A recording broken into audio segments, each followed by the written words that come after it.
Há algumas semanas, um amigo meu, o Léo, que também é seguidor, deu uma ideia de um vídeo de um cara que perdeu 3 guerras e mesmo assim foi ovacionado pelo seu povo. Mas será que essa história é real? O cara em questão é Abdel Gamal Nasser, presidente do Egito entre 1956 e 1970. O conflito aconteceu no Egito em 1956 e os adversários do Egito eram Israel, Grã-Bretanha e França. Por vários motivos, o que eles alegam ter iniciado essa guerra foi a nacionalização do Canal de Suez pelo presidente Nasser, favorecendo o Egito. Para a gente entender um pouco esse ponto, a gente precisa voltar um pouquinho na história.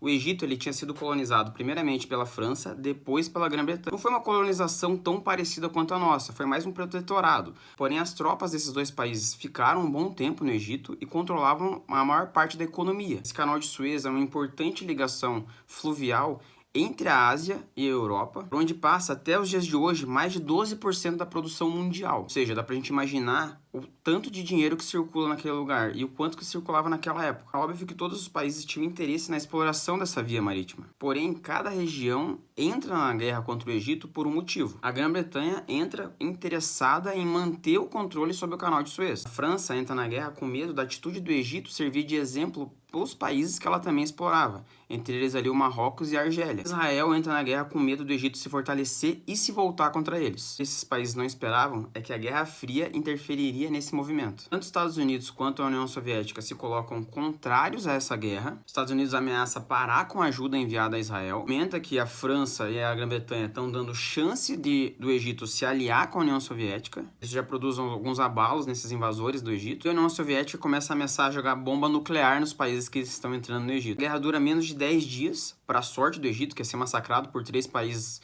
industrializados e com poder bélico muito maior que o dele. E o presidente é ovacionado após o fim da guerra. Isso após ter perdido 3 guerras. Colocado como um dos responsáveis por trazer de volta a identidade nacional do Egito. Se você gostou desse vídeo, não esqueça de se inscrever e curtir. Até a próxima.